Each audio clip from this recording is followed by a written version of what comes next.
Good evening, everybody. Welcome to your Wednesday Night Live with Stefan Molyneux from Free Domain. Thank you for your patience as we're getting started. You know the general routine, freedomain.com/donate to help out the show. Would really hugely, deeply, humbly appreciate it. And I think afterwards, after this live stream, if you're a subscriber, you can join us. We're going to log in and watch the Sam Hyde show. God, I did that back in January. Bro takes his time to get things up and running. But nonetheless, it is in fact up and running. And is there one? There's just one other thing that I need to get a hold of. It should be. Oh yeah, no, that's up there. Yeah, we're good. All right. So that's good. So if you have questions, comments, issues, challenges, problems, criticisms, whatever you like, whatever is on your mind, I'm thrilled beyond measure to have to hold and to hear. We love you, Steph, says Andy.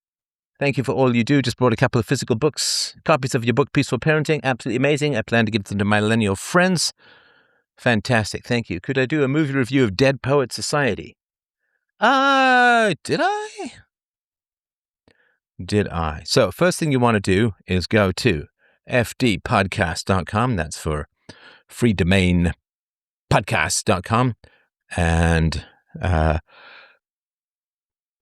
don't tell me what the poets are doing. Yeah. You know what? I will do a review of Dead Poet Society. I like that movie. I thought it was good. So I will do a review of that. Good evening. And we have a caller. Oh, maybe even more than one. But let's start. I have topics, but we have callers. Even better. Yes. If you want to unmute, I'm all ears. Hey, Steph, how's it going? Good. How you doing? Good. So I have a question sort of in relation to the is-ought dichotomy and how that might apply to Bitcoin. So obviously it's an inanimate chunk of code. So I guess in that sense, it wouldn't have an ought. But I guess we do know that Satoshi had some sort of philosophy in mind when he was creating it. And I guess so in that sense, can we derive any ought from that? And I can go into kind of how this came to mind for me, or if you wanted to start there. Whatever you like, man. Whatever you feel like chatting about. Go for it. Yeah, I guess I'll give you a little more context. So I chat with a lot of Bitcoiners, and I just notice in like a newer class of Bitcoiners, they feel like there's no sort of moral, uh, no moral direction or ethos of Bitcoin, and that it's just for me to use as a way to avoid inflation, or just a tool for me to use as a privacy mechanism. And there's no sort of drive for a greater moral purpose behind it to um, obviously to rid the world of the evils of central banking, and that's all just sort of a collective moralized psyop, I guess you could say. And that Bitcoin, the saying is Bitcoin doesn't care, and it's sort of just an amoral blob. And I see it as really sort of a revolutionary tool that it needs to be used that way, and for it to be ignored is sort of apathetic and lazy. So I don't know if that's just, my perception, or is there a moral deficiency in not wanting to use Bitcoin to change the world, or is it just how use it however you want? Yeah, it is absolutely the most foundational moral engine outside of parenting to change the world. Of course, peaceful parenting has you lose before you win. Philosophy, virtue, morality always has you lose before you win. Just like if you get your ass off the couch, wipe the Cheeto dust off your nipples, and go and start working out, you're going to feel a whole lot worse before you feel better. Same thing with dieting, just about everything. I remember seeing this video of the late singer Prince was talking about how, people play Guitar Hero and they think it's fun. It's like, how about learning the actual guitar? But people don't have much capacity. He said, learning the guitar is frustrating. It's frustrating. And, but he stuck with it, obviously pushed through it. And that frustration is the price you pay. I found 20 years of floundering around with philosophy before I really started to get some traction.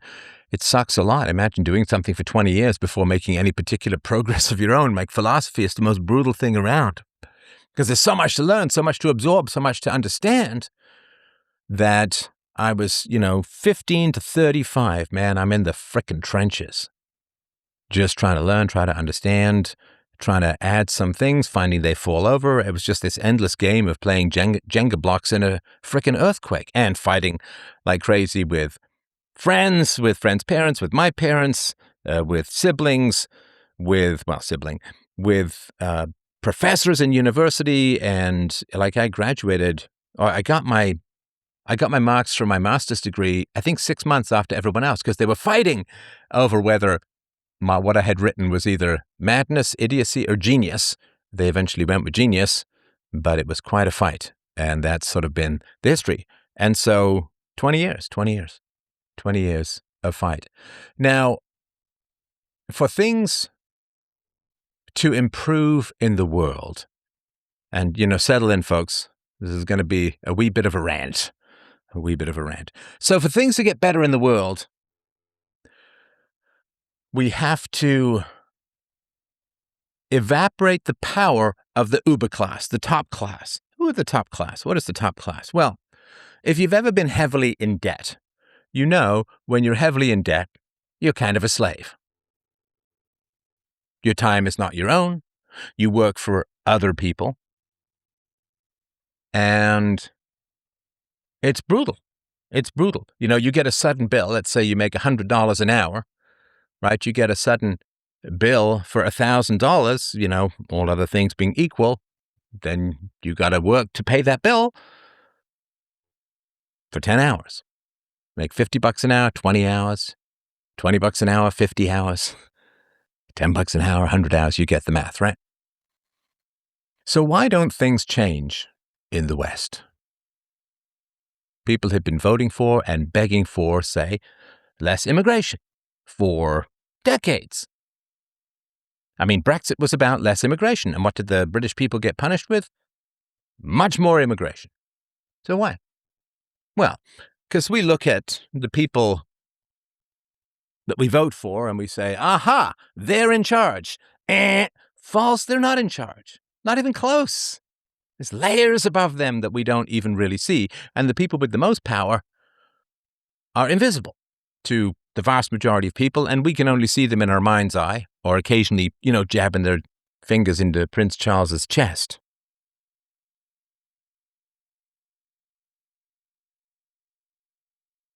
So let's use Albonia. That was a fictional country. Scott Adams, R.I.P., came up with. And Albonia is $1 trillion in debt. Now, someone comes into power, is voted into power in Albonia and says, I want to change. Maybe it's immigration. Maybe it's wants to privatize education, wants to change something foundational in the society. And what happens? Well, he says, I'm voting for change. And you can see this has happened in Italy, it's happened in Spain, it's happened in England, it's happened in a bunch of places. People say, we want change. And then they vote people in, and the Prime Minister of Albonia says, by God, I'm going to enact change. Maybe he's going to cut immigration by 80% or 90% or cut it entirely. Well, then what happens? Well, of course, he gets a visit. He gets a encrypted communication and so on, and it says something like, hey, Mr. President of Albonia, if you enact these policies, well, your entire economy is going to crater because we are going to stop lending you money. And we're actually going to ask you to repay some money. Thinking, there's a great TV show, The Sopranos. It's not a great show, but good acting and interesting stories. And there's a guy who runs a sporting goods store, and he gets into debt to the mafia. And then the mafia come in, and they start writing checks, and they start getting refunds, and they just pillage and hollow out his business. And he says, hey, that's what we do. We move in. We're like a bunch of ants when you leave something sticky on the ground. Just come in and mow it up, chew it up. So you go into that sporting goods store, right, before it's hollowed out and burnt to the ground for insurance money. You go into that sporting goods store and you say, hey, Bob, here's the owner. He's the owner and the manager of the sporting goods store, so Bob's in charge. It's his store. No, it's not. It's the mafia's store. That's who owns it because he's in debt up to his children's eyeballs and his wife's kidneys to the mafia. He's not running anything. Because the mafia will destroy his store if he doesn't let them do whatever they want. He's a figurehead. He's got about as much decision as to where the store goes as the little hood ornament on a car decides where the car goes. It's not turning the wheel. It's not hitting the gas. It's not hitting the brakes. It's not punching in the GPS. Not doing any of that stuff. You got your figureheads. And above the figureheads, various layers of, we will burn your country to the ground if you don't do what we tell you to. Debt, unfunded liabilities, a greedy-ass population that forever and ever, amen, wants something for nothing. We want all these services. We don't want to pay the taxes. We want all of these goodies and these benefits. We don't want to pay the taxes. So what happens? The government can only pretend to add value by borrowing money and putting it into the economy, by printing money and putting it into the economy. You've probably seen these buses or trains that say, this transit service is paid for by the government of XYZ. And it's like, no, it's not. The government has nothing. Governments have nothing other than weapons and the belief of the population. The state is a state of mind. So let's say I was president of Albonia tomorrow. Hail to the chief. I'm president of Albonia tomorrow. And I say, I want to change X, Y, or Z. And the powers that be don't want me to change X, Y, or Z. What do they say? We'll pull your funding. You can't pay your bills starting tomorrow. Oh, and also, by the way, we're cutting you off from the international monetary settlements. We're not lending you any money. We're not offering you any credit. And not only are we not going to give you more money to bribe the population with imaginary made-up currency, but we're also going to start calling in debts. We're going to sell your bonds. It's going to collapse your economy. Your people will be starving within 2 weeks. If they're lucky, it could be less than that. So that's what happens. This is why nothing can be done. Nothing can be done because of currency. Nothing can be done because governments have the power to create currency out of thin air. Like you go to the bank. You go to the bank and you say, hey, I want $250,000, $500,000, it's $500,000 these days. I want $500,000. I want you to lend me $500,000 so I can buy this house. And the bank says, sure. And what do? They type $500,000 into your account and magically the money is created and you're now in debt to them for a quarter of a century. Imagine that. Imagine that. Just being able to type whatever you want into your own bank account. It's a heady power. It's a incredibly destructive power. It's a haunting power. And it's a eviscerating power. It's fundamentally a satanic power. The devil offers you something for nothing, and all of the fools in the world who are optimized to want something for nothing, which is why we have technology. I'm not going to your house, knocking on everyone's door to have this chat. I'm spreading it through technology. So yes, currency, control of currency, the ability. The sins of the fathers shall not be visited upon the children. When you die, your debt dies with you. But except for the eternal vampiric ghost of state power allows you to attach debt and unfunded liabilities to your offspring. And in America, children are born into $1.75 frickin' million of debt and unfunded liabilities. Many times more than the taxes they will pay over the course of their life. Most people make $900,000, $1 million over the course of their life. They pay 50% of it in taxes. So $1.75 million is less than a third. of the taxes people are going to pay over the course of their life. Because the government doesn't use your tax revenue to spend, it uses it as collateral to borrow. And people, because they're greedy and they're willfully stupid, and the worst part, of course, is we all have to pay the price for people's willful stupidity. Like a friend of mine, when I was younger, we'd play Dungeons & Dragons when I was early mid-teens, and every now and then, in between slurping our hypoglycemic sugar bomb bottles of RC Cola, we'd order some greasy pizza from the cheapest pizza place that looks like it was rolled in its dough in Cenk Uygur's armpits. And we'd all kick in a couple of bucks. And I remember one time my friend, he had a coupon. He's like, "Yeah, I got a $4 coupon." And we had this big argument whether that was valid. Was it enough that he reduced the price of the pizza, or did he actually have to spend his own money? And we said, well, what if somebody else had a coupon there? Well, they didn't have a coupon. So anyway, it was an interesting argument. But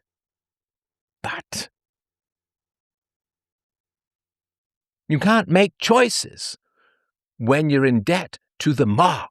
You do what the mob says. And the mob gives you something for free. Hey, you want to play poker with us, man? We'll extend your credit. Here you go. You can have your credit. You can play poker with us. It's going to be tasty. You want more? Hey, I don't advise it, but if you want more, we'll give you more. Boom, boom, boom. Suddenly you owe them $100,000 with 20% interest every third week. And you have no freedom. You have no freedom. Debt is the ultimate refusal to defer gratification.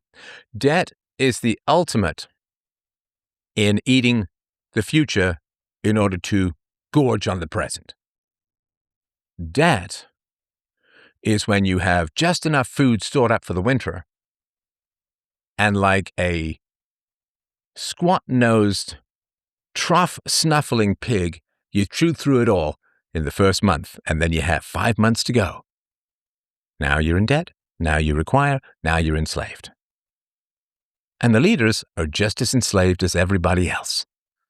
Because the leaders can't do anything. Either somebody calls you up and says, oh, by the by, you remember that time you went to St. James Island and had that really incoherent party in that striped dais to Satan? Hey, remember that?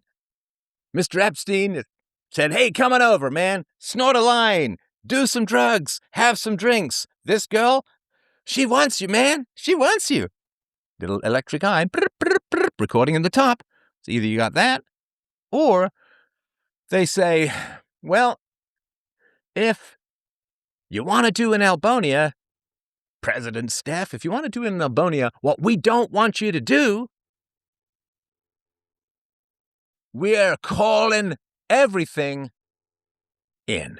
You got to pay us now. Now, you can either do what we tell you to do, or alternatively, let me just give you your other option, just so you truly sniff the satanic lay of the land.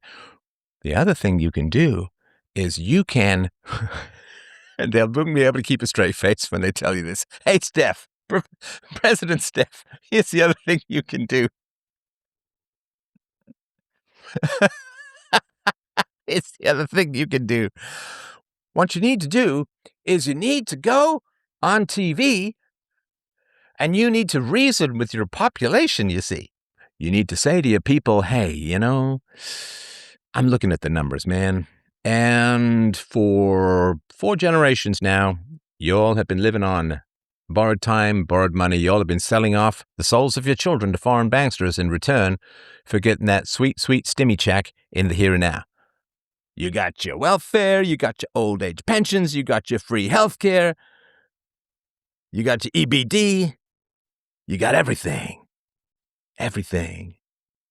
You get your social security checks for your children. If we can slap a label on their forehead like ADHD and drug them, you get an extra $600 a month. Where's that coming from? Not your taxes. Most people don't pay taxes. Most people consume like a Pac-Man. Wanga, wanga, wanga. Crushing up the nads of anybody slightly more successful, or considerably more successful than they are.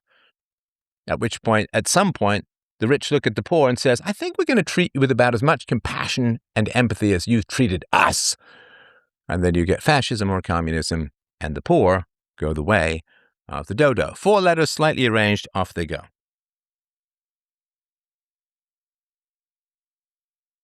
So President Steph, just go on the TV and say to people, sorry, we're going to have to cut back. You're going to have to accept at least a 70% reduction in services, and you're going to have to pay more in taxes.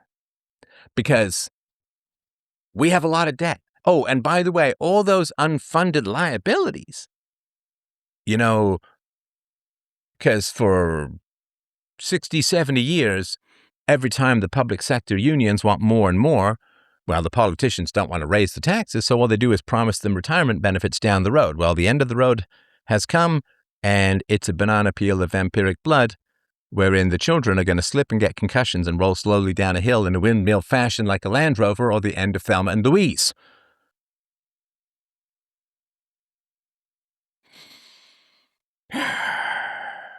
This is how little you love your children, people. You sold them for cash. You sold them for snacks. You sold them for seed oils, carbs, bullshit, and sugar. You put them on the auction block. You unbelievable intergalactic, hyperdimensional, cosmic a-holes. You sold your kids. Remember how you said, oh, slavery's the worst thing ever. Okay, slavery's bad. Debt enslavement is even worse. You have sold your children off to the point where they can work for 3 lifetimes and not be able to pay the debt you have them born into. You've put them in debt in frickin' triplicate and a half, 3.5 times or more. Because while they're paying all that debt off, the interest keeps accumulating. So you've put them in infinity debt. They cannot pay it off. And you did that. Why? Because you had sex with some retarded thug who didn't stick around to help you raise the kids, and now you just want sucking the giant fiat blood-soaked money teat of the infinite government sow. You want a free stuff or want a free retirement? You wanted to take out more than you ever put in and consider yourself wealthy. And you sold your children to do it. And nobody, of course, is ever going to look back and say, yeah, we really believe that society cares about its children. Your children are the tampons by which you attempt to quit hemorrhaging money based on your infinity greed.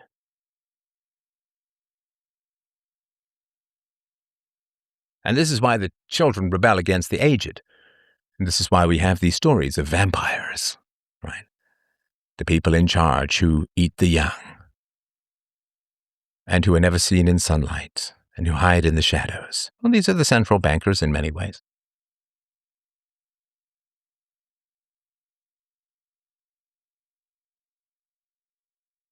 So, yeah, President Steph of Albonia, if you want to do X, Y, or Z, which is actually what the population wants to do, well, clang, clang, clang, you can beat your tin cup on the bars of the cage, doesn't let you out.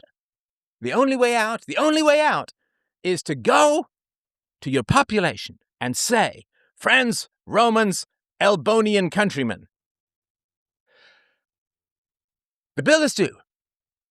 We got to accept massive reductions in services, can't pay the pensions, can't pay all the free health care, can't pay it. It's not the children's fault that we voted ourselves into the ball sack of the mafia. It's not their fault. They weren't even around. They weren't even a glimmer in your granddaddy's eye when everybody made these decisions. And all you parents who say to your kids, you got to take responsibility, and if you don't study for the test, you got to get an F. If you didn't do your homework, then you're going to get in trouble. You got to take responsibility for the things that you do, kid.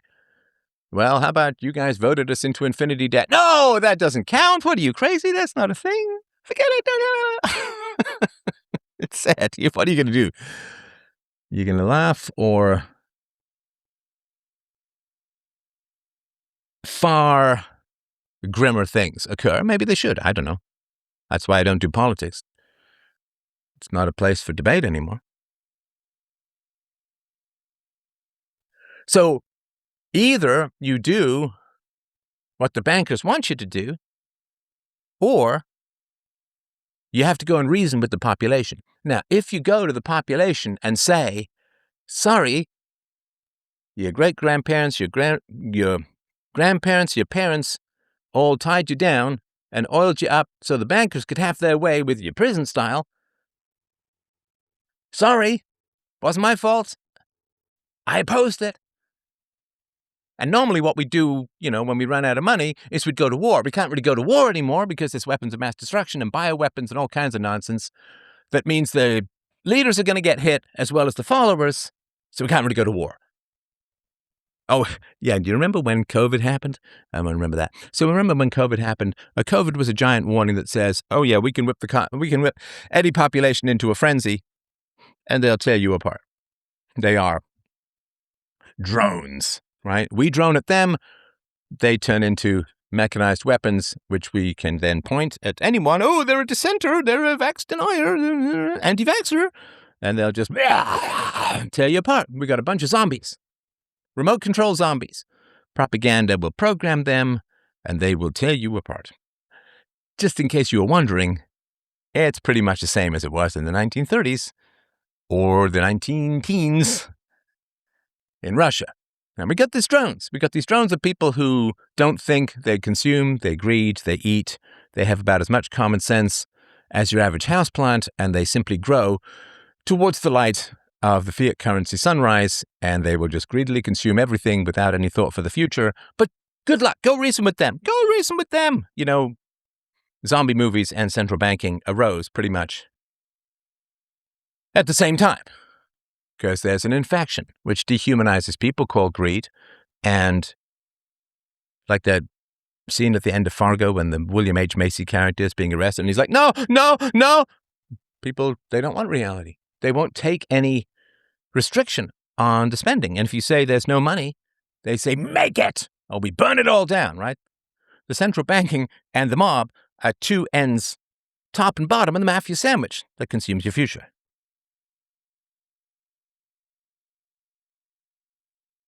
So the only way out is Bitcoin. The only way out. And the same technology that allows for Bitcoin and allows for what I do also allows for infinite surveillance, right? Because the only thing that limited surveillance in prior dictatorships was the human element, right? The need for people to review mail messages and to read people their rights and to go through their diaries. But now AI can go in and scoop and sniff through everything and find wrong thinkers and punish them and so on. So it's a Bitcoin or infinity dictatorship. So when people say, oh, Bitcoin is just kind of a cool way to make money, I'm not disagreeing with that. I'm not disagreeing with that. But that's like saying the Venus de Milo makes an excellent paperweight. I suppose technically it's true, but there's a little bit more to it than that. So tell me if that makes sense to you. Yeah, absolutely. So basically, they're just as bad as, let's say, a liberal who wants to tax Elon Musk to pay for more government spending. If you're apathetic about the possibilities of Bitcoin, you're basically on the same level. You're not really taking any action to utilize it to change the world. So, and one other thing I'll say is, you mentioned the government has nothing. So when I hear the Bible verse of, give Caesar what is Caesar, well, Caesar has nothing. So give Caesar nothing. It's sort of a loop there. I think Brutus fulfilled that biblical pledge. Yes, exactly. The Boromir pencil cup holder. So, Sure. Yeah, the great thing, so there was this theory way back in the day, and the theory was that evil is just a form of ignorance. Evil is just people who don't know stuff. That if you knew stuff, you'd be virtuous. And this was an argument made by Socrates and Plato and others, that, give them the truth, and the truth shall set them free. Give them the truth, and the angels of illumination will dance behind their eyeballs, creating a John Travolta disco floor of knowledge and virtue and truth and blah, blah, blah, blah, blah. And spoiler, that's now been tested because everybody has like the infinity of human knowledge, right, in their ass. You've got the Library of Aslandia, Alexandria, Aslandria. You've got the Library of Butt Cheeks. You've got the crack of wisdom. You've got the back pocket of infinite truth. And you've got, if you put it in your front pocket, your balls are being radiated by infinity knowledge that anybody can look up anything at any time for any purpose and learn anything they want. And that's available to everyone. You don't even need a library card. You don't need to take a bus to get to the library. It's literally all the human knowledge is beamed into your groin. You are fertile with radioactive wisdom. And that's what's happened. And have people become better? Well, sure, some. But the beautiful thing about all of this is that those of us with the eyes to see, and I say this with some fairly roomy, squinty eyes to see. I mean, I didn't need glasses till my 40s, but yep, I kind of need them now, but it's all right. I'm going to be 60 this year. That's not the end of the world. In fact, it's better than the alternative, right? It's better to have eyes that are squinty than eyes that are pure dust. But the reality is that those who have been given every opportunity to learn, who refuse to learn, the beauty of all of this, and I'm telling you, man, if you've not experienced this or understood this, you really, really need to grind this into your bone marrow, is that I have been doing philosophy for 45 years. I was 65, 15 to 65 would be half a century. That's a long-ass time to do philosophy. And I will say this, that I've outlived a lot of philosophers throughout human history while being quite controversial in my own way. Actually, not in my own way, in just about every way. And the beautiful thing about the modern experiment of people being given Obama phones and access to all the information in the known universe, real-time, live, factual information, and they don't even have to read it. They can just put it on, listen to it. You don't have to watch what I'm doing. You don't have to be filled with the glory of my giant ostrich egg thumb forehead. You can just have it talk to you. You can have it read to you. You can look it up in AI. You can have AI teach you stuff. Anything. And you can say, teach me economics in the style of Ludwig von Mises or Murray Rothbard or Hayek or whoever, right? Just teach me in the style of. And you can learn all of these things. Easy. And there's lots of unemployed people, so there's the needs, right? Not in education, employment, or training. Lots of time to learn anything now. If learning has become as easy as having a tailored, personalized, hyper-eloquent, customizable tutor, and people don't bother learning, frack 'em. Frack 'em! And that's the beauty of it, is that thinkers in the past, myself included, have always said, if I put it the right way, if I find a way to communicate it in a way that's more palatable or more acceptable or more vivid or more elegant or more mellifluous or funnier or with more visual cues, or if I could just, with hand puppets, if I could write my thoughts on the Aurora Borealis, Areoli Borealis, strangest porn name in history. But people have always said, myself included in the past, like I wrote novels, I did role plays, I had people come up on stage to explain ethics, I did speeches everywhere and so on. And I'm like, well, if I could just find a way to communicate to people so that they could understand, and I put the onus upon myself to be a better communicator because, my God, I just need to get people to understand some basics. This is way back in like 20 years ago. I did a 17-part introduction to philosophy series. It did quite well before there was a giant smoking digital crater where my social media presence used to be. But the beautiful thing is, and I say this genuinely and deeply, you got to understand this. Not you, I'm sure you don't, but the people as a whole.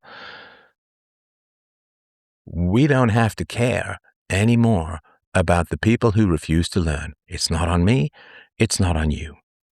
because especially with the rise of AI over like the last half decade and so on, you can get a personalized tutor to explain it to you at your pace. Your personalized tutor can come up with exam questions. It can come up with entertaining ways to teach you these things and so on, right? I tried to make philosophy as entertaining and consumable and digestible and actionable as possible over the last 20 plus years of being a public intellectual. And I think I did a really good job. I'm very, very happy and proud at what I did in the realm of philosophy. I say, well, but, there's still a lot of people who reject philosophy. There's, still like 96, 97% of the audience didn't follow me one website over, and 97% of people never donate at freedomain.com/donate. So they don't really kind of get it. Like they'll pay for Netflix hyper woke ideological brainstem programming, but they won't do $5 a month to a philosopher desperate to save the world who has the best communication skills of any philosopher in history. I mean, there's things I'm good at, things I'm not good at, that I'm good at. So the beautiful thing is that you and I and others are released from obligation to save people who won't lift one little finger to save themselves. Like you've come up with a cure for an illness and that people are dying from and they hate it. And it's a painful illness, expensive illness. You got a cure and you say, man, I even put sugar in it. I put candy in it. I'll have it delivered by Alvin, the singing chipmunk. I will put it between the cleavage of a hot nurse. Like you can just go in there, make motorboat noises and lick the pill out of her cleavage and go, mama. And you've made it as possible. And they don't want it. They don't want the medicine. And it's like, okay, well, then you don't make it.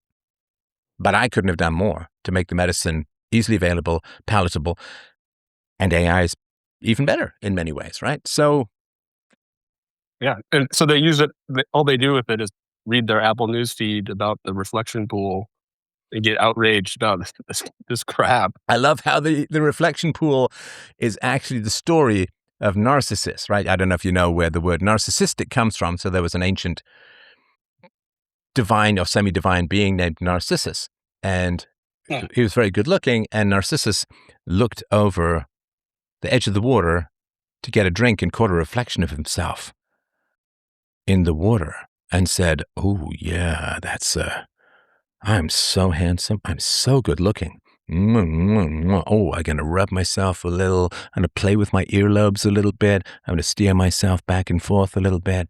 But look at those lashes, that beautiful hair, those cheekbones, my perfect teeth. And he starves himself and dies and falls into the water and drowns because he's so in love with his own reflection. That's where narcissistic comes from. And so, yeah, the beautiful thing is knowledge is a click away. In ways that Socrates, who thought that evil and corruption was just a lack of knowledge, well, knowledge is a click away. For free, you can have a personalized tutor teach you anything you want at your own level. Let's say you're reading at a grade 7 level. Okay, well, explain central banking to me at the grade 7 level in the style of Murray Rothbard. Okay, boom, you're done. He's gonna step you through it. It's gonna make sense. It's going to. So people who don't want to do that, the beautiful thing is like, okay, I no longer care about your future because you don't care about my future. You don't care about your future. Foundational principle in life. You cannot, not ever, ever, ever flourish, be happy, or stay sane by caring about people more than they care about themselves. Some guy's eating himself to death. You sit down, you say, hey man, I love you. You got to not eat yourself to death. It's breaking my heart. It's really sad to see what's happening to you. And it's like, okay, detach. De-frickin-tach. Cut the cord. Get out. Climb to the light. Get out of Plato's caves. So you tell people, here's what you need to do. Here's the truth. Here's the facts. Here's the reason. Here's the evidence. And here's how you learn it. And if they don't want to learn it, then I have no loyalty left to the bulk of humanity. Sorry, you were going to say? Oh, I said bye. See you later. Yeah, bye. Yeah, absolutely. It's been real, man. I'm sorry that you don't want a cure to the illness that you know you have. Everybody says, right? And politicians have completely given up. Like, you learn things about the world by everything that's not said, right? They don't talk about IQ, right? They don't talk about human biodiversity. And when was the last time in any political race of any kind that anyone ever talked about debt and unfunded liabilities. I mean, I remember 2016, like I was kind of into politics, 2020, and before that too, but 2016, I really did break down some pretty important falsehoods about Trump by the media. And Trump has never talked, to my knowledge, and maybe he's mentioned it once or twice, but nobody ever talks about the national debt because you can't. It just Ron Paul, I guess, but he was didn't get that far. Ron Paul, yeah, absolutely. Dr. No, or as he's also called Boromir. I will take political power and it will work. And he led. And I like Ron Paul as a person for sure. Guys, anyone who's delivered 6,000 babies is a human canon of fertility, and good for him. But he did draw libertarians away from peaceful parenting and into the death trap and roach motel of politics. So Boromir, for sure, as far as that goes. And again, with all good intentions and all of that, but people, libertarians, love talking about the non-aggression principle as long as it doesn't actually apply to anything in their own lives. So yeah, people can't talk about debt because the moment you start talking about debt and unfunded liabilities, people don't want to hear about it. Just give me my free stuff. Fiat currency is the most addictive substance in the known universe because individual addiction can only just destroy yourself and those around you, but fiat currency is actively destroying the entire planet. And that is the most dangerous addiction, and Bitcoin is the cure. Amen. All right. Well, thank you. I guess, appreciate that. Sorry, go ahead. One quick thing. I've been getting pretty good at explaining UPB, and I had a question. Just a quick question. So, would insulting be because you can't if you want to be insulted, is it actually an insult? Well, sure. I mean, not really. I mean, if you've ever gone to a comedy show, you know the people who sit at the front.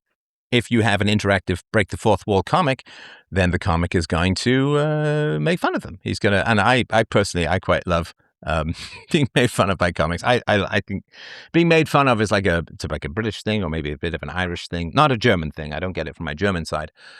But if you want to be insulted, is it really an insult? Like, come on. Like when you get boxers, they're going to go trash talk each other. It's just part of the show. Or the world wrestling guys with their heavily oiled elephantine muscles and strange heart diseases and early deaths, they will trash talk each other, and it's, you can see them not even really being able to keep a straight face. So, yeah, if you want to be insulted, it's not really an insult. Sorry, go ahead.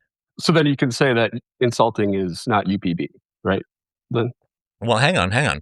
So UPB deals with violence, the initiation of the use of force. How is insulting someone initiating the use of force? Okay, I didn't realize it was only regarding force. Okay. So there's aesthetically preferable behavior, which is things like being polite, diplomatic, and so on. And those are nice to haves, but not essential. The reason being that you can avoid those things. So if I have a friend who constantly shows up an hour late, he's not imposing anything on me by force because I can simply stop being friends with him, right? Or I can say, well, he's always an hour late, so I'll just show up an hour late or something like that. But if somebody, jumps you in an alley and holds a knife to your throat, you can't just choose to not be part of that relationship. So UPB is about dealing with things that are imposed upon you by force, and aesthetically preferable behavior is good standards of interaction that are not imposed by force, because nobody can force you to stay friends with someone. Like I had a friend many years ago who was kind of competitive with me. And there's no point competing with me because in the things I'm not particularly good at, I don't bother competing. In the things that I am very good at, there's almost no point competing with me because I'm just going to win. And so he wanted to compete with me. He viewed me as kind of an alpha male. He viewed himself as a bit of a beta. And so what happened is every time we were in a social situation, he would bring up silly or foolish things that I'd done or would tell stories about mistakes that I'd made or whatever it is, he was better at skiing than I was because he grew up skiing and I was too broke to do skiing until when did I went once in my teens, and then I got a bit more into skiing when I was in the business world. And he was a really good skier, no question. So then he'd say, oh yeah, but he fell there and then he fell there. And so every time we were in a social setting, he would attempt to score points by bringing up foolish or silly things that I did. And I talked to him about it and I said, hey man, it's a bit repetitive and, I have a good sense of humor about myself, but this is starting to be a little pathological, like it's all one-sided. And it's just, when you get that weird feeling when somebody's making fun of you because they care about you or they love you or, and it's just kind of a funny quirk, that's one thing. But when somebody starts to really dig in and they get a kind of tension and an insistence behind the words. And I said to him, like, I I don't like it in particular. Like, you got to take a break. It doesn't really work for me, and so on. And we were both single guys at the time. And of course, I was fully aware that he was putting me down in the presence of eligible ladies so that he could maybe have a better shot at things with the women. And if he wouldn't stop doing it, so I just stopped being his friend. He wasn't imposing anything on me by force at all. So UPB in its core is about the things you cannot escape, because violence can never be UPB. The initiation of force can never be UPB. Right. But nobody is violently imposing their will upon you if they insult you. If they insult you, then you can choose to not associate with them. And it's actually a passive action, right? To get away from violence is a positive action. Like, somebody holds a knife to your throat, you've got to wrestle them down, or you've got to bite them back, or whatever it is, and call for your girlfriend to help you out, or whatever it is you're going to do. Right? It's a positive action. But if, when this guy would say, hey, let's go to this party Saturday, I'd say, nope. He's like, oh, you're still sucky about me making fun of you. Like, don't be so sensitive, man. I'm like, hey, you're just doing it again. I don't like it. I'm not happy with it. And you don't want to change. So go and enjoy the party. And I'd go and do something else. So when people are imposing their will upon you, but what they're imposing on you is not violent, it's zero effort to avoid. Like, if my friend who was always an hour late says, hey, let's meet down at Roy Thompson Hall and go and see a concert or something like that. And I say, no, because you're always late, we're going to miss the first half, blah, blah, blah. Like, I don't have to do anything. I could just sit home.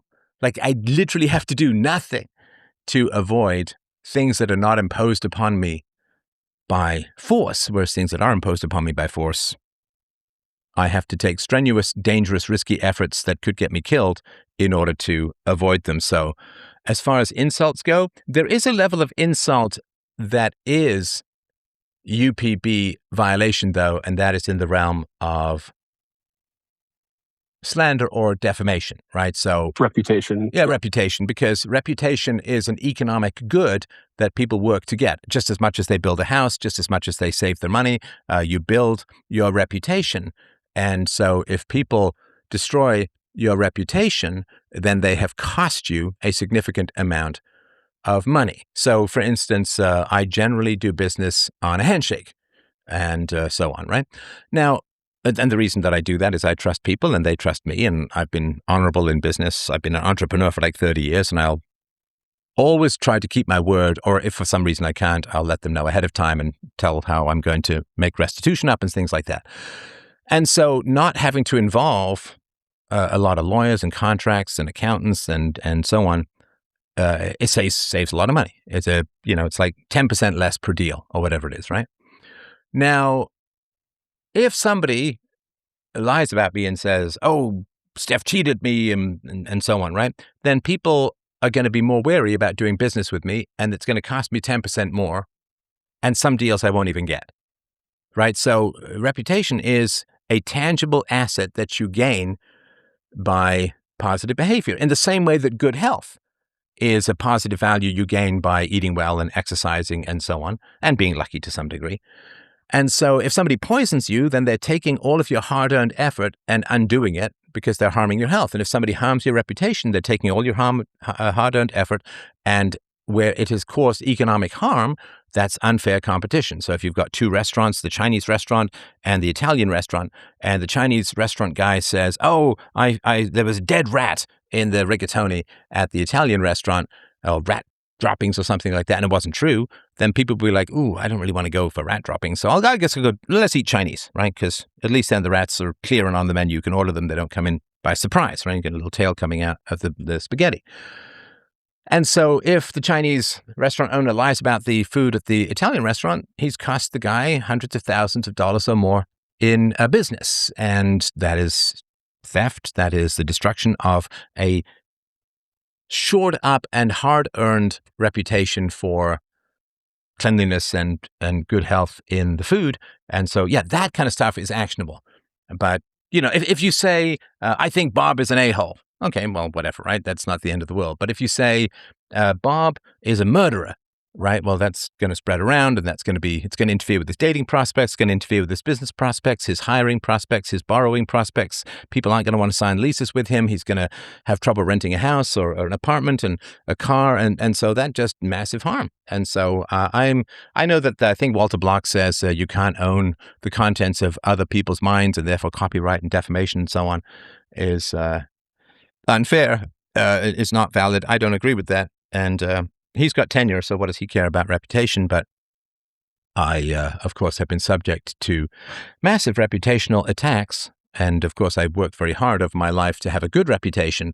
And then the reputational attacks, I mean, they're very effective. They work because people don't have time to investigate every claim. And people say, well, where there's smoke, there's fire. Or in general, people say, well, Steph must have done something to piss off some pretty powerful people. So maybe I'll just not donate to him or spend time on his show because, he's being, if he's being hunted by the mafia, I don't want to catch a stray, so to speak, right? So I think that there are some exceptions with regards to insults, but yeah, in general, insults are a voluntary part of a relationship that's never imposed on you by force. Does that make sense?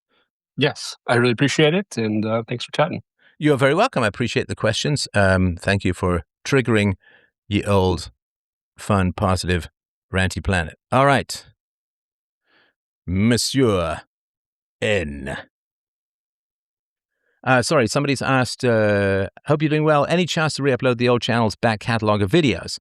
There is. In fact, you can get at FD for free domain, fdpodcasts.com, fdpodcasts.com. You can just do a search for whatever old show you liked, and the video will be there almost for certain. So, just click on the show. You want to do the truth about McCarthyism, the truth about Joseph McCarthy, the truth about George Washington, the truth about Abraham Lincoln, the history of the Roman Empire. You can do all of those videos. Just do a search, click on the show, and below will be the video link. As far as getting them all back up onto YouTube, I don't know, man. I don't know. We'll see. Noble? And something there? What is that? Notable? Nobre. Nobre. If you want to unmute, I'm all ears. Hi, Steph. Can you hear me? Gotcha. Okay. I think I joined a few minutes ago, so you may have already answered this. But in terms of I think I'm not sure if this goes into reputational damage, but for example, I think a week or two ago there was a young man who pretty much said he would work with a certain ethnic group, and I guess since then, I think the Department of Justice and other people have pretty much tried to make it so he can no longer find work, or make it very difficult for him to find work. I guess my question is, when it comes to that sort of stuff where people try to make it so you cannot have gainful employment, I guess you can live with this. Is this a form of trying to kill you or starve you? Yeah, I mean, so in America, more than 90% of the jobs created over the last 5 or 6 years went to women. And why is that? Because there's a massive push to hire women, and there's no upper end, right? It's not like, oh, we've got to 50%, now we've got to balance things out. So the left in general represents those who believe they need force in order to correct an injustice. So women, for instance, will generally vote for the left, especially young single women or single women of any age, will vote for the left because the left will force businesses to hire women. And the women don't believe that they can be hired if they're not forced to be hired. And this is true of a wide variety of groups of people and so on. They say, well, damn it, we can't really compete in the free market because of prejudice or sexism or whatever it is. And so we need the government to force people to give us jobs and pay us more and so on. And of course, that does come at the expense of others. And this sort of big melting pot, which is I think it was a phrase coined by a leftist, but the big melting pot idea is that, everyone comes in and we all just share different foods and we have wonderful markets with lots of different kebabs and so on. But it's not sold as, oh yeah, by the way, if you're a white male, it's going to be really, really hard for you to get a job. And that's just a standard depopulation agenda as a whole, which is that if young men are discouraged or prevented in many ways from getting jobs. I mean, we know what happens when women get a lot of money. They spend a lot of money, right? They go into debt. They buy things. They travel. When men get a lot of money, they tend to save it and form families. Women who get a lot of money will often leave their families. Men who get a lot of money will generally found families. So if you want fewer families and less reproduction, then you have a massive process in the state, in the government, of transferring as much wealth as humanly possible from men to women. And that is what lowers the birth rate in general. And so, I can't say it's an attempt to murder or anything like that. It is wrong.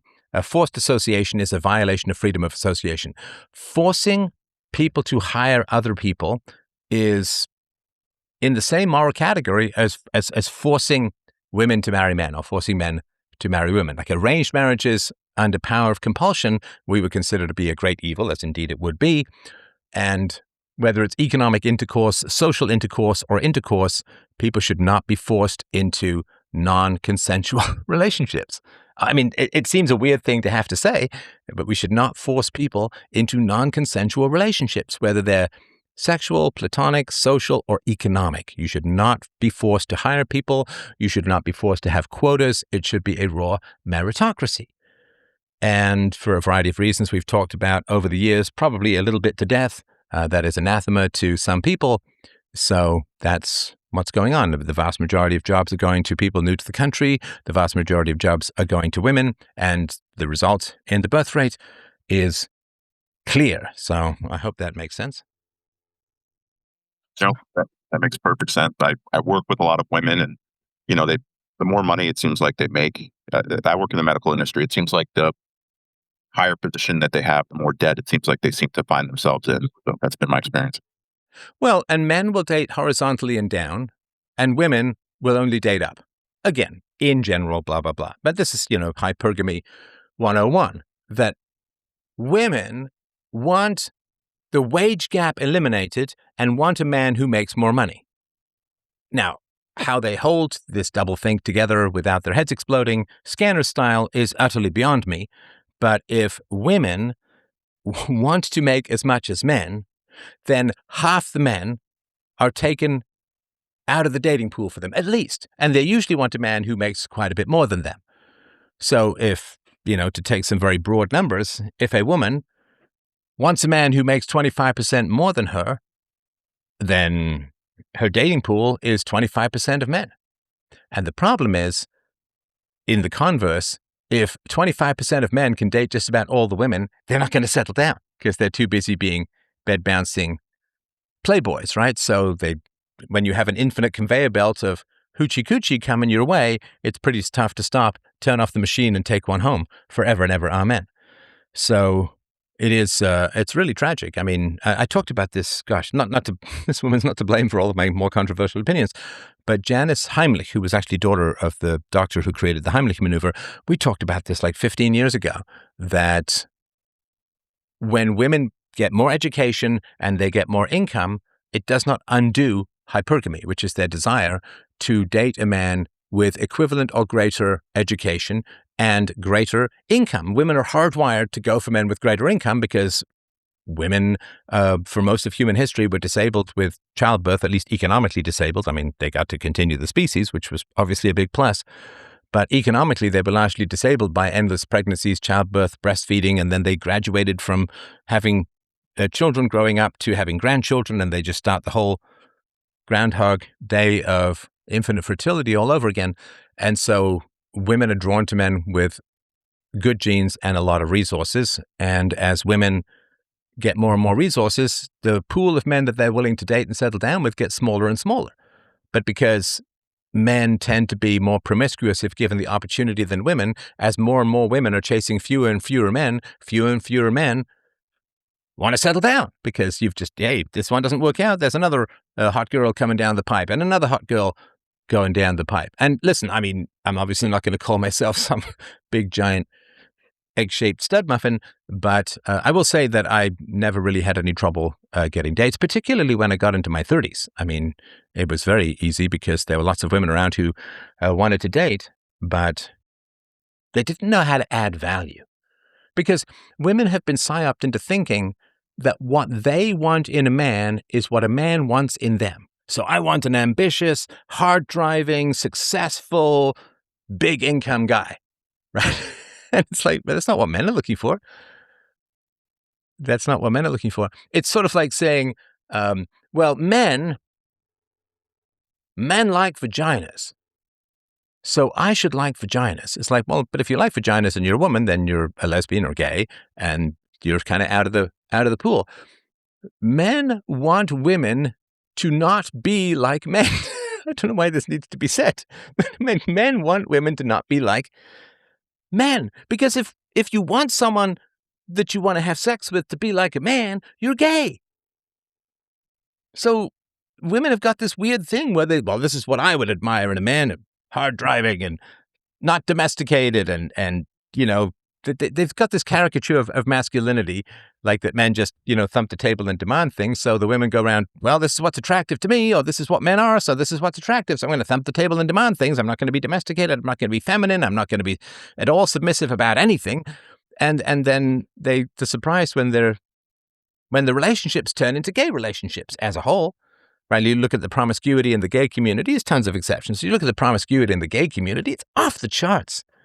I mean, when I went to theater school, also, when I was in my master's degree, I lived in a house with 4 gay guys and a lesbian, and the stories I heard and the things that I saw would make Freddie Mercury in his dung sex dungeon blush and faint. And so what happens is, by acting like men, women provoke promiscuity in men, and then the women complain that men are just trash who won't commit. And it's like, well, we're happy to commit, but you kind of got to be feminine. And the more masculine the man, the more feminine a woman he wants. That's natural, because we all seek for balance in these kinds of things. And so, I mean, I was dating a lot in my teens and 20s and 30s and all of that. And then, as I said before, I met my wife, and the woman who became my wife, and shocking, like I was in my 30s, right?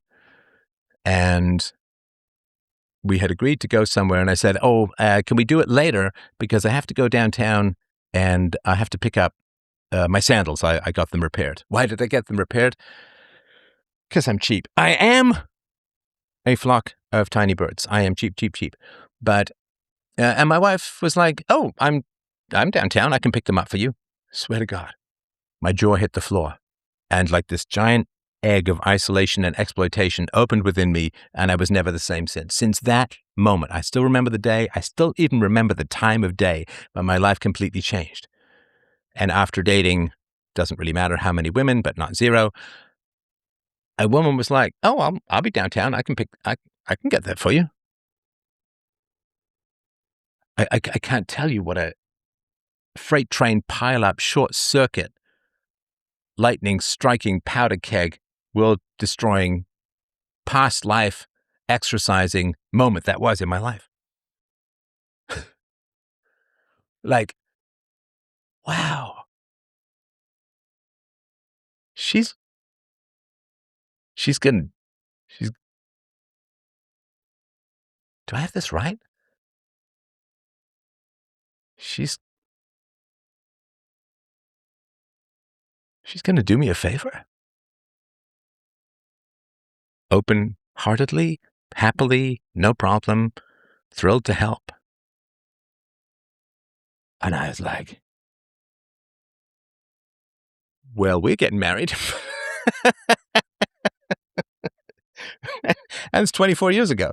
And, we're still joyfully married and have a wonderful time. And there's nothing I won't do for her, and there's nothing she won't do for me. But women have become kind of balky, and because they believe that they're so exploited by the patriarchy, that being nice to the patriarchy is like sleeping with the enemy.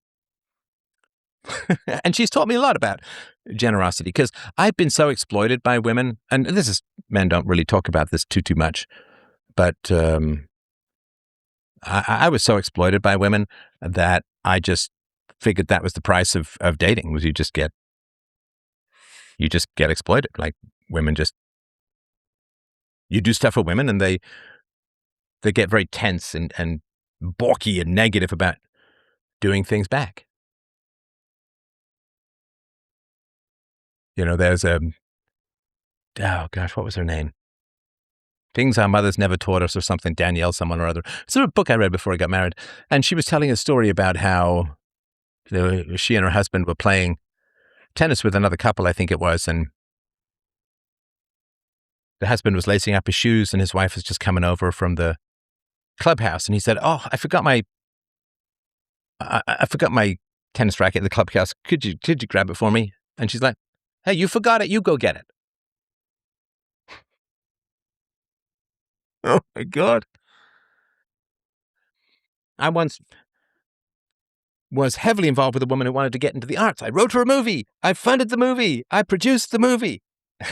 And then I asked her to read one of my books, and she's like, "I don't really feel like you've motivated me to." And I'm just like, oh my God, I just made a whole movie for you. You can't read one of my novels? Crazy. Crazy. And I mean, if you're a man, you know what I'm talking about. And listen, I mean, women have been psyoped, and the women score much higher in the big five personality trait called agreeableness. So they kind of want to get along, and they don't ask what's true. They ask what's approved of, and in general, right? Tons of exceptions, but in general. And so just meeting a woman who was happy to contribute and help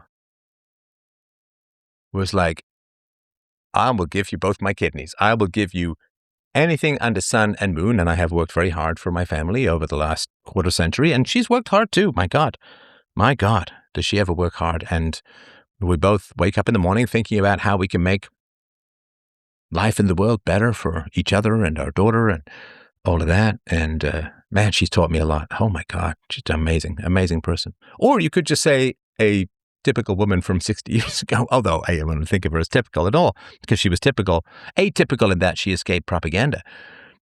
But just be helpful, be of service, be useful.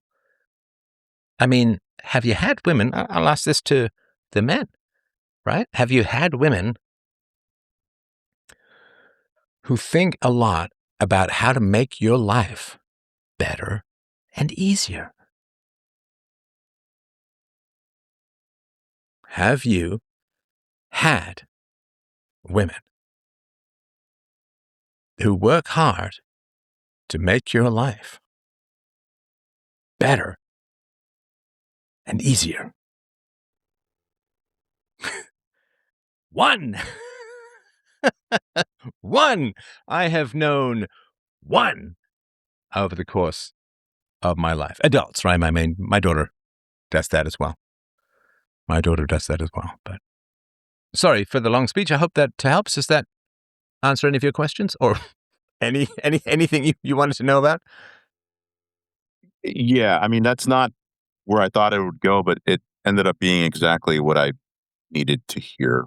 That is, my experience has been, I mean, the exact same. Like, it's unfortunate, like, fortunately or unfortunately, I've worked, just due to the nature of my job, I worked with a lot of women, and they talk about their dating, horror stories, and it always comes down to what you described. Like this, a lot of them, doctors and things like this, they're making an upwards of 200,000 and up, and they're looking for someone who makes more than them, but they also don't want to like bring feminine qualities to their relationships. And when I think about my mother and and all the women in my old life, yeah, it's just, I almost teared up hearing you say like your story about your wife, about like just because that's true. Like us men, it's just we don't.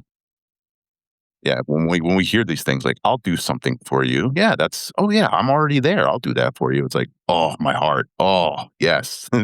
So, yes, thank you, Stefan. I really appreciate that. You're welcome. And here's a funny thing, too. You're sort of talking about women who want successful men who make money, right? Okay, so what do successful men who make money all have in common is that they know how to negotiate value, right? So a doctor, you say, makes $200,000 a year. Okay, well, a doctor makes $200,000 a year because he knows he's worth $200,000 a year, and he's going to negotiate for it.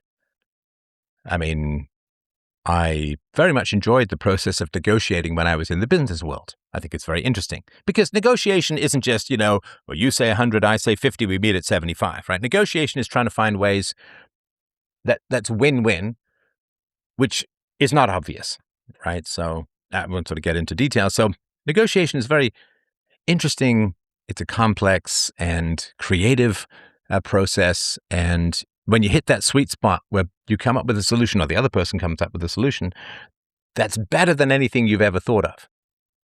I mean, it's bliss. It's joy. I mean, I do negotiations with all my call-in shows. I'm just negotiating with the people who want the caller to continue to believe lies and with philosophy and truth and so on. And so the one thing that's very true about the men that women want is we know how to negotiate for value. And what that means is that, let's say the woman wants kids. Okay. So you've got a woman who makes $150,000 and a man who makes $200,000. And he knows the value that he's bringing. And he knows that he's bringing value, and he knows that the other person has to bring value, which is why you don't have doctors who work for minimum wage, because they ask for more because they know they bring value, so they demand and require value in their relationships. And so that's what women want. They want the guys who can negotiate to get value. And then they expect that in the most important decision that a man will ever make in his life, which is who to marry, the man is going to completely cast aside any conception of negotiating for value. And that's wild to me. That's why I didn't settle down before. I came close once, was engaged once, and I was just like, I don't get how this serves me. Because in the business world, I'm like, hey, I want to serve you, but, I want you to serve me too. We got to have win-win. That's why I was reasonably successful and as an entrepreneur in the software field and so on, right? I traveled, I negotiated, I dealt with difficult and unhappy and aggressive customers. I once had to talk a customer out of suing our company for various reasons. And so you learn to negotiate. You learn to exchange value for value. And then these women who are like, well, I really want this guy who can negotiate hard for equal value, but I'm not going to offer him equal value. Because what does a man want? Why do we make all this money? Men who make money. Why do we make money? freedomain.com/donate. Why do we make money if we make money? To pay for families. That's why men have all this testosterone, this size, this strength, this concentration ability, this semiotistic focus on a singular goal, and so on. And I saw this when I managed men and I managed women. I hired and managed men, hired and managed women.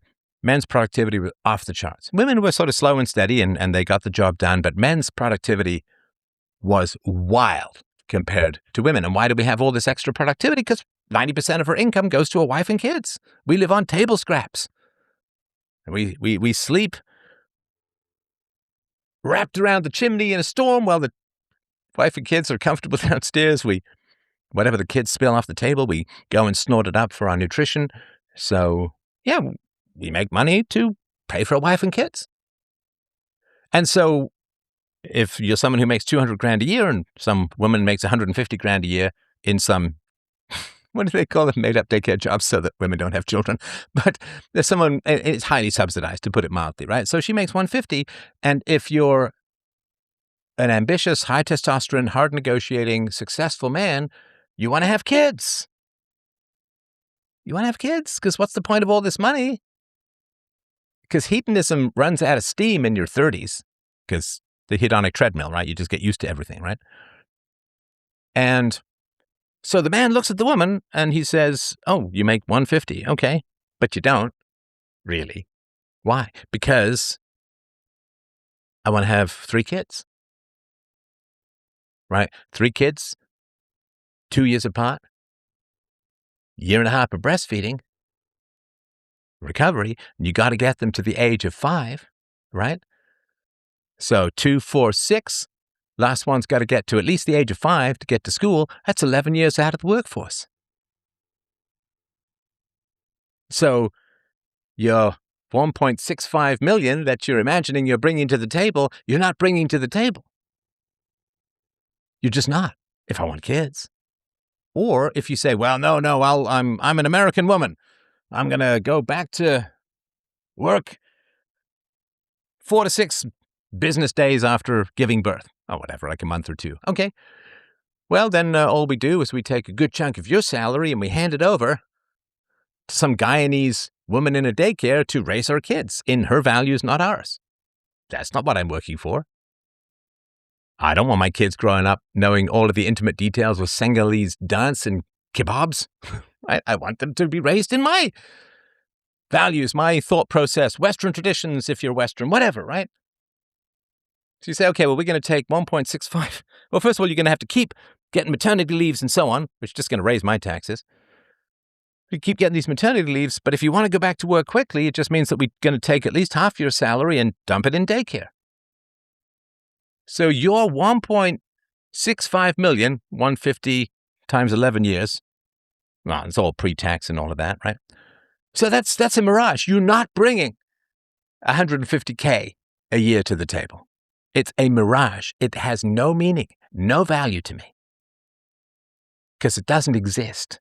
The best case scenario is strangers raise my children and you end up bringing home about $15 an hour after all expenses, right? Second car, lunches out, commuting, clothing, dry cleaning, daycare, stress, problems.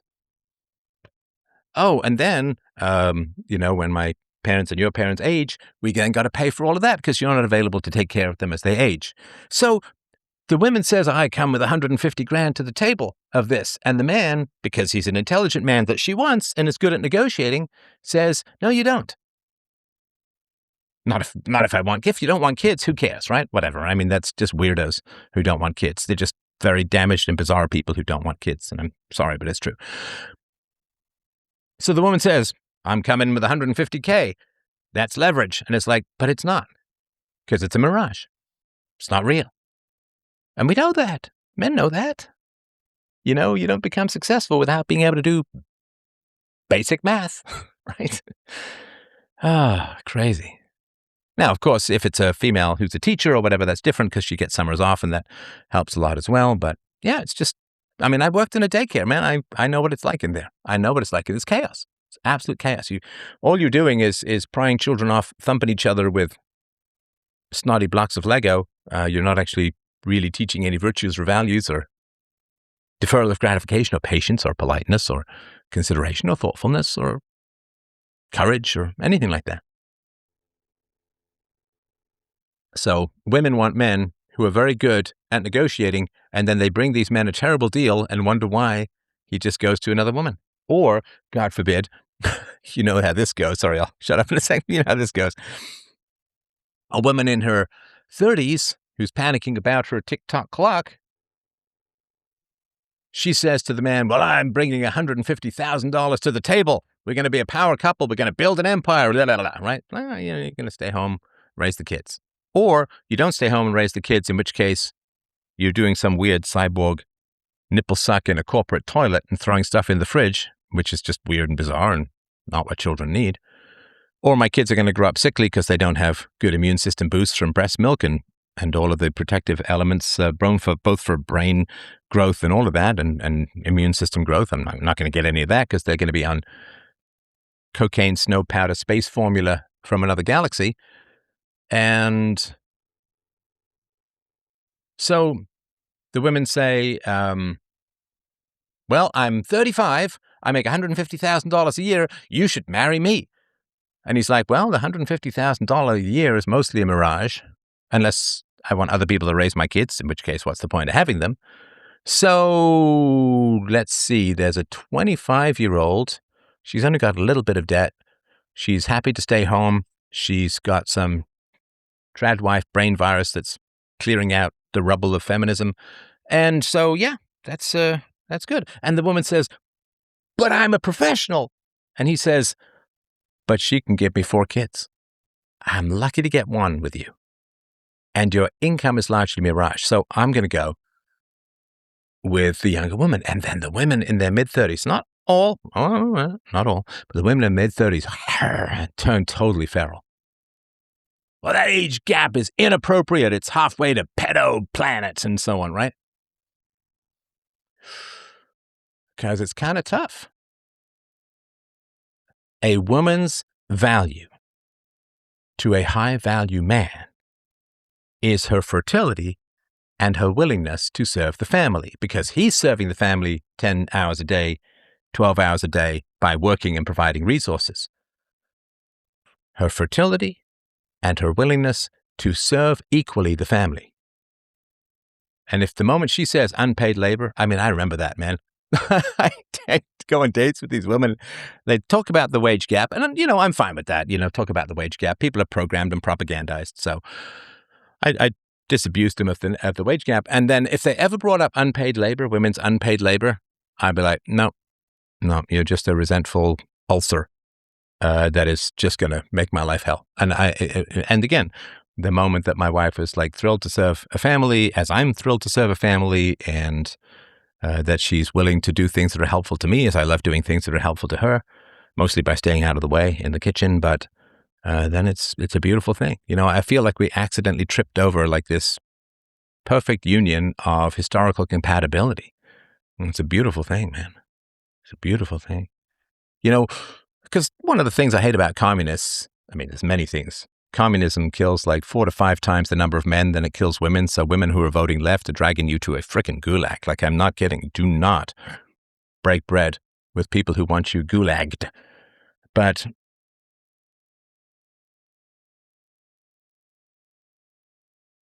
what communists do is they imagine that you can, through propaganda, ideology, and programmed language, you can undo billions of years of evolution. We'll just have we'll have people in an economic system who don't respond to incentives and aren't motivated by profit. See, profit is not money. Profit is calories. Any creature that wasn't even remotely interested in consuming more calories than the creature expended died. The most fundamental profit loss is not money, it's calories, right? If you expend 2,000 calories and you only take in 1,500 calories, you're going to die. So all of life, or 4 billion years, all of life is founded upon responding to incentives and maximizing profit. And then it's turned with the free market to economically productive win-win negotiations. But the idea that, well, I've got some ideology and a big old beard, I've got canker sores, and I bang my maid and then toss her out when she gets pregnant after complaining that capitalists exploit the working class, aka I'm Karl Marx. And I'm going to overturn 4 billion years of evolution with my carbuncles and my dusty room at the British Museum, even though I overturned the labor theory of value in my last book. My ideology can completely overturn all of evolution and everything that motivates people. It's like having an ideology that requires no sex drive among people. I mean, that's just not a possibility. It's not a real thing. And I don't know why people fall for this kind of. You have to build your systems from what life is and what people are. You can't just. I mean, Christianity does the same thing in some ways. I'm not comparing it directly, of course, to Marxism, but Christianity says, well, what if we cared for everyone as much as we care for our own children? And it's like, that's not a thing, right? And if it was a thing, we never would have survived as a species. You have to have genetic in-group preference starting with your family. But what if we didn't? What if there was no genetic in-group preference? Then we wouldn't be here. Jesus. Anyway, all right. Thank you for your questions and comments. I hope that helped. And I'd like to thank everyone who's dropping by here. We have not heard from Richard in a little while. Richard, I've done a fair amount of work today, so I'm going to keep this relatively brief, this next part. But if you'd like to tell me what's on your mind, I'd be happy to hear. Hey, Stefan. Can you Yes, hear go me? ahead. Yes, go ahead. Yeah, how you doing? Good, thanks. Yeah, okay, that's great. So, I just have a quick comment to make before I ask my question about your meeting your wife, that wonderful moment when you had your sandals picked up, which was so awesome. And I was thinking about, like, what reciprocity does for a couple when you have this idea of, like, the sum of your parts as a family is so much greater the value in your family is so much greater than the sum of its parts, and you can't put a measure to that, I don't think, and that is so wonderful and so awesome. And I think people need to kind of hear that out there, that when you meet this person, whether you're a man or a woman, don't pass up on that. Don't pass up on that opportunity. Take it. And you took that opportunity, and that you had this incredible moment of like, wow, like I've met this woman and she's willing to pick up my sandals. Like, wow, what an amazing thing. And then look what grew out of that. It's just a incredible thing, isn't it? You know, that your whole future changed as of that moment. And that is just amazing, like an amazing thing to happen. And anyway, I just wanted to make that comment on that you brought up. The other thing I wanted to talk about was, I haven't called in for a while because I've been so damn busy, like 24 hours a day, and I haven't really had the time to call in. But I am now have a little bit more time. I want to make a mention to the number of call-ins you get when it seems to me people get trapped by their dysfunctional parents, whatever the history is, and some of them are just truly just horrific. It's a spectrum really, because on the different. Okay, so it's not so much a question as a comment, but I think that people need to be aware that they don't surrender their agency to sentimentality for their parents. And what I mean by this is that you can become a hostage to your parents, and therefore you surrender your agency in the present. And I just want to know what your opinion on that observation is.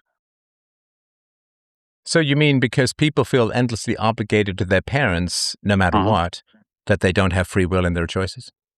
Well, they still have free will, but they surrender that. Well, I mean, but if you surrender it, you don't have it. I can't say, I have a cake and I've given it away, right? Yeah, exactly. Yeah, that's right. Yeah. So they surrender their free will in honor of their sentimentality or their obligation to their parents, and then they forfeit their futures.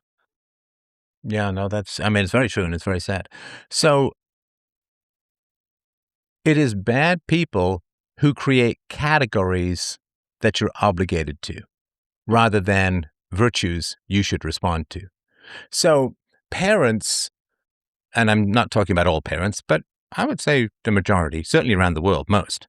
So parents create this category called mother and father. But I'm your mother, but I'm your father, right? And they create this category that you owe allegiance to. Governments do this with countries, as if the country is the government.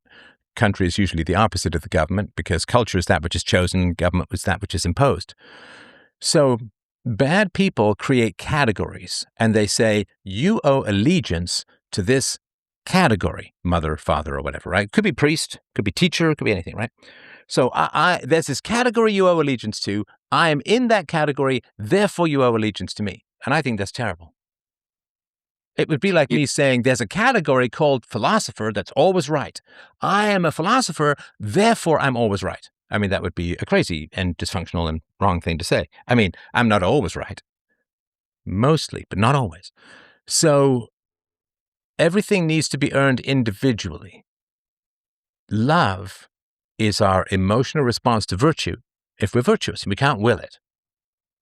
Like, you can't will yourself to become more slender if you want to lose weight. You can only change your diet and exercise and so on, right? You can't just will it out of nowhere. You can will the behaviors that manifest in less weight on you, but you can't will directly less weight on you. You can't will love. You can manifest the behaviors that would be worthy of love, moral courage, honesty, integrity, and other various virtues, and affection, and hopefully a sense of fun and good humor and so on. But yeah, evildoers will always create categories. Like, the presidency of the United States is worthy of respect no matter who's in there. well, I'm your teacher. Obey the teacher, right? That's what your parents say. Listen to your teacher. Obey your teacher. It's like, well, how about the teacher earns my compliance or submission or acceptance or deference or respect? How about the individual earns it? Well, people who can't earn that respect, they want the socialist subsidy of the category. That you have to respect the office, you have to respect the law, you have to respect the presidency, you have to respect the parent, you have to respect the teacher or the priest. No, I don't have to do any of that. In fact, none of it. I judge my parents as people. I do not judge them as parents. Now, of course, I'll give them more consideration because they are my parents. I will give them more chances to redeem themselves. I mean, if I met my mom at some dinner party, I would be like, whoa, like I'm never going to talk to that person again. So I had a couple of conversations with her out of consideration for her being my mother and so on, right? But fundamentally, a father doesn't jump off a cliff and say, I'm immune from gravity because I'm a father, splat, right? I mean, parents are subject to math, physics, electromagnetism. They're subject to condensation, the requirements for food and water and shelter, and so on. They need a heartbeat to live, and so on, right? So parents are subject to all the natural laws of the universe, and they're as subject to moral judgments as surely as they're subjected to physical laws. And every time I come across someone who says, you owe me respect, deference, resources, and so on because of a category, like the poor, right? The poor. Well, you got to help the poor. It's like, well, people are more than just 4 letters and 2 legs, as I talk about in my novel, Just Poor, which you should absolutely get. A copy of the audiobook is fantastic in particular, freedomain.com/books. But I really dislike anybody who tries to tell me, well, he's your brother, she's your sister, it's your aunt. Like, I don't care. I care whether they're good people. I care whether they're moral people. And in particular, when parents say, you have to lower your standards of morality and have respect for me as a category, right?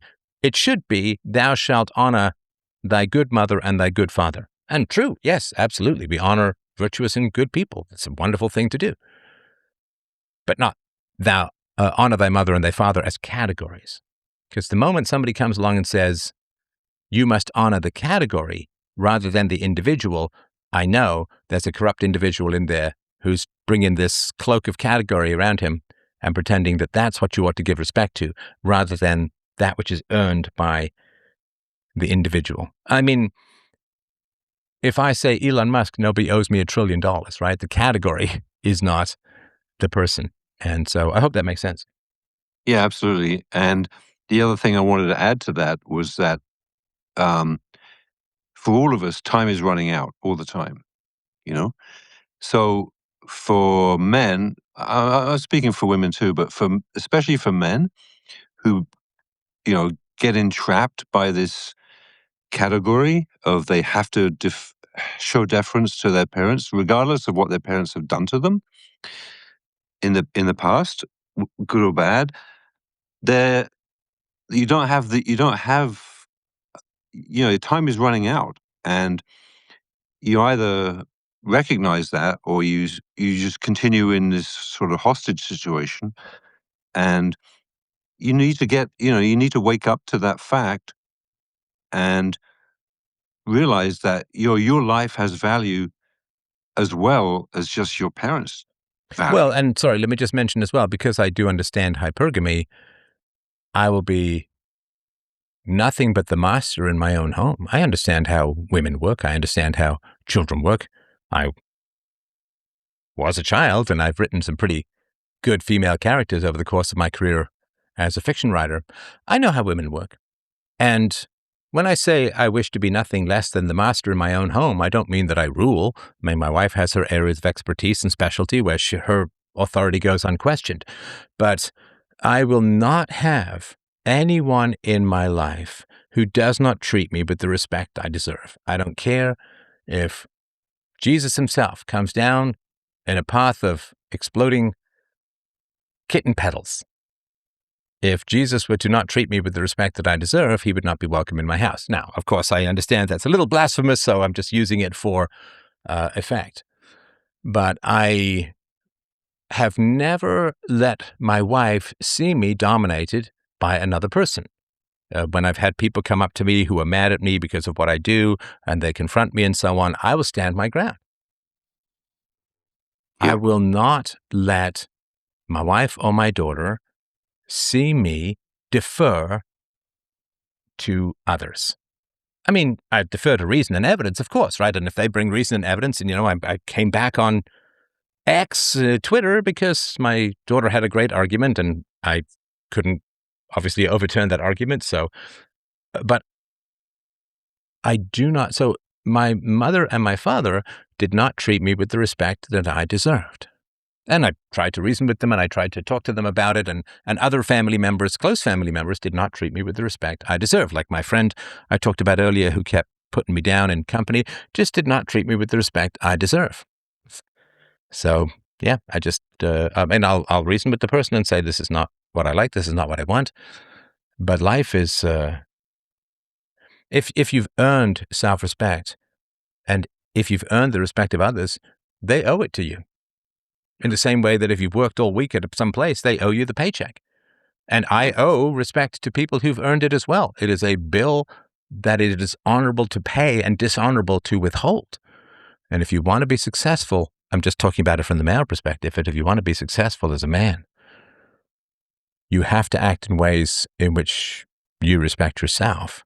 And you cannot, in particular, in front of your wife and children, you cannot permit yourself to be treated with disrespect. And so if somebody comes over and is kind of putting you down or doesn't listen or doesn't respect your reasonable authority and so on, then you can talk to them about it, talked about it with them. I go with the biblical thing. I'll usually talk about it 3 times with someone. And if they won't change, my future means infinitely more to me than my past. My parents, my family of origin, they were my unchosen past. My wife, my daughter, they are my chosen future, present and future. And anybody who sacrifices that which they can choose for the better, for that which they never chose for the worse, and anybody who's willing to burn up the future in return for compliance with a broken history, unfortunately deserves all of the losses that accumulate to them. And of course, I could not have ever married my wife if my family of origin was still in my life. Because, as you probably know, my wife practiced psychology for over a quarter century. She's very well versed in these things. And if I had a dysfunctional family in my life, she wouldn't have, she would have said, hey, you're a great guy, you're a fun guy, but I'm not marrying into that. And the idea that I would have ended up wiping my crazy mom's butt rather than having a life of love and laughter with my wife is depressing beyond words. So I strongly urge people, act in ways that you can self-respect and do not have people in your life who do not treat you with respect. It will eat your future and burn you to the ground. freedomain.com/donate. Thank you so much, my friends, for a lovely evening of philosophy and conversation. If you could help out the show, I really, really would appreciate it. You can, of course, book a public or private call with me, call.freedomain.com. There's some spots open a little later this week. If you wanted to check that out, shop.freedomain.com and peacefulparenting.com as well. Lots of love, everyone. Thank you so much as always. Bye-bye.